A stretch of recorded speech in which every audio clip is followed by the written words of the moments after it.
Hey guys, John here. It's really cold outside here in Tennessee. It's about 20 degrees. The wife's out of town for a few days, and my son is at the in-laws. So I decided it's time to brew a batch of beer. I'm basically out of beer at the moment, so small batch of pale ale is what we're going for today. It's going to be an epic pale ale clone, but I really don't want to haul out the mash tun. I got a big mash tun. It's going to be a really small grain bill, so I don't really want to go through the whole process of mashing. It's possibly going to be inefficient and because of the small grain bill. So anyway, what I decided to do is use a method that I've seen used a couple of times on YouTube. B 44 uses it a lot. Steel Jan uses it a lot. I'm sure other people do as well. It's the brew in a bag method. Right now, I've got 3.5 gallons of water heating up. Once it gets to about 165 degrees or so, the plan is to dough in.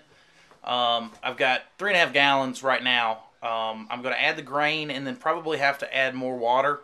I just don't know how much headspace I've got at the moment, so I don't want to overfill it.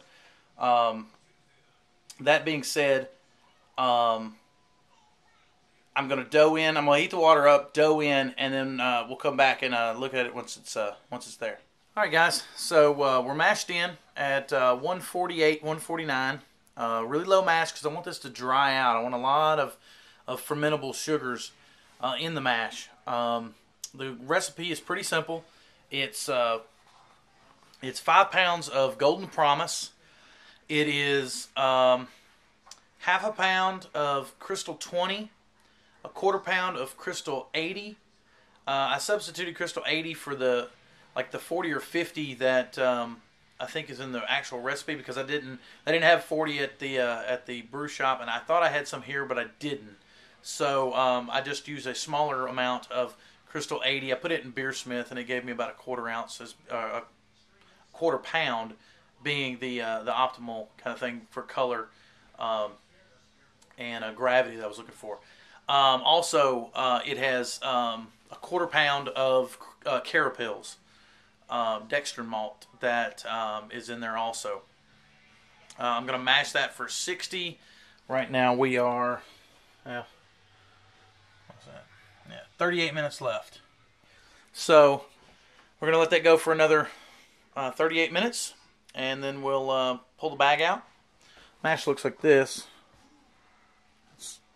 The main difference between regular mash and this mash is just all the water. Lots of water, grains all the way at the bottom. It's already got a really nice color to it, though, that I'm liking. So anyway, that's going to sit there for another 40 minutes, give or take, and then we'll pull the bag out and start the boil. The hop additions are pretty simple, too. I mean, there's a lot of them, but it's all Cascade.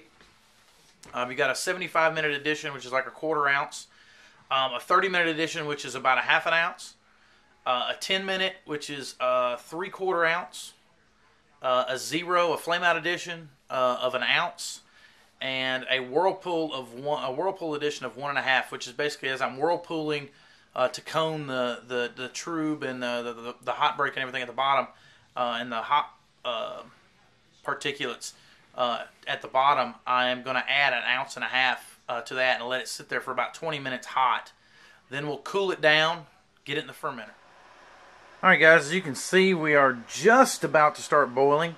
I've got right at 5 gallons, maybe just a hair less than 5 gallons collected to start with. We're boiling for 90 minutes.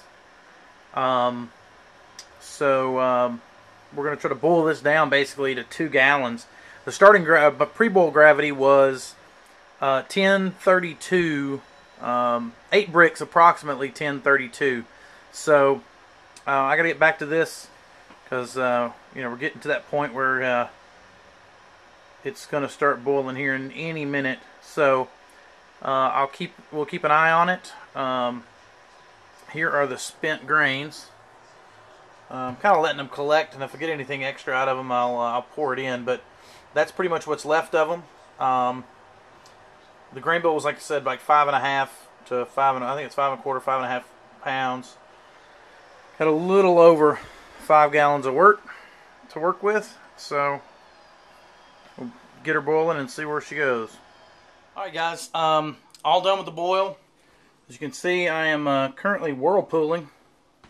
I'm basically just trying to get a real good whirlpool. I had a whirlpool edition, hop edition for this, so I added the hops. I'm whirlpooling it like this.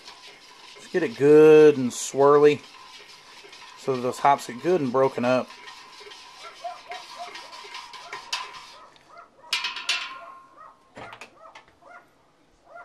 And then I put the top on it because I want to save some of that aroma that's being lost with the whirlpool spun up. So we're going to cool this down, get it into a fermenter, and pitch our yeast.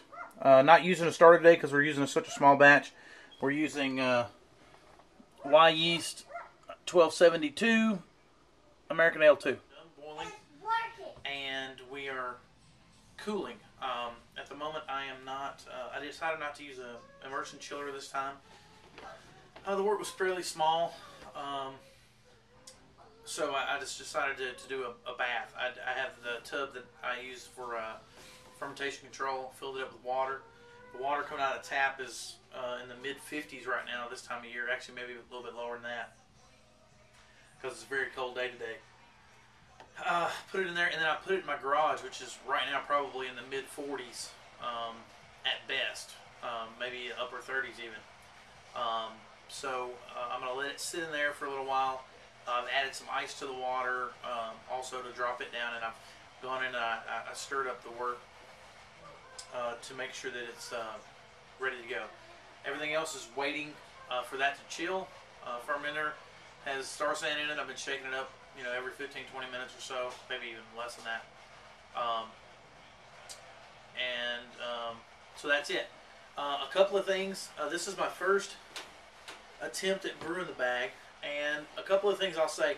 I like the fact that it's fairly convenient in that it cuts off a couple of hours off your brew day. Not a big deal to me. I actually enjoy the brewing itself. So cutting off the time on the brew day doesn't really affect me much.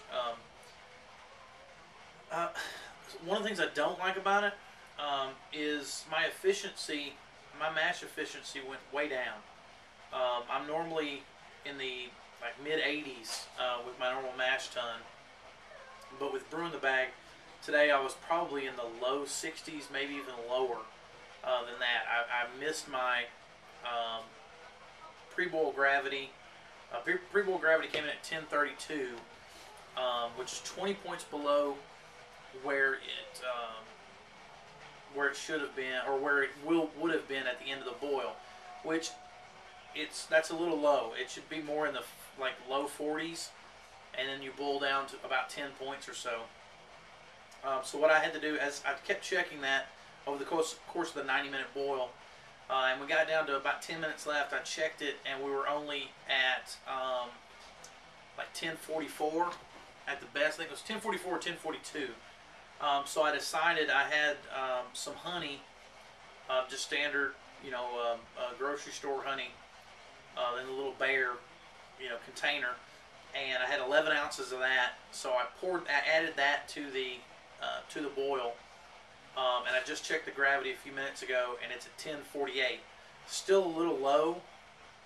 I was shooting for 1052, but not the worst thing in the world. That's still ballpark, so that'll work.